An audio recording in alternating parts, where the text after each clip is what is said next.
Участниками данной конференции стали делегаты, избранные в 3 первичных организациях – «Город», «Туяляс» и «Материнское сердце».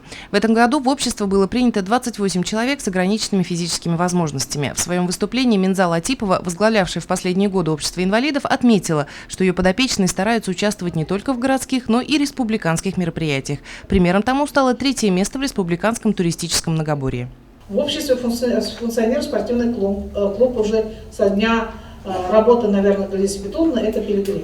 Для занятий физкультурой и спортом, подготовки для спортивных состязаний и участия на чемпионате Республики Башкортостан.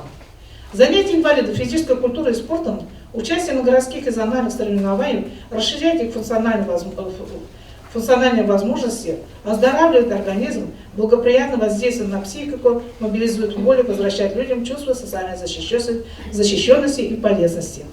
Любимым видом спорта для наших членов общества являются армспорт, дартс, шашки, шахматы, настольный теннис, полевая стрельба, пауэрлифтинг, плавание.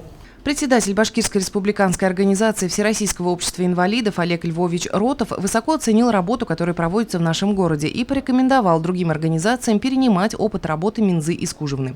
Все делегаты отметили, что отчетно-выборочная конференция прошла на высоком уровне. Также дали положительную оценку правлению председателя организации.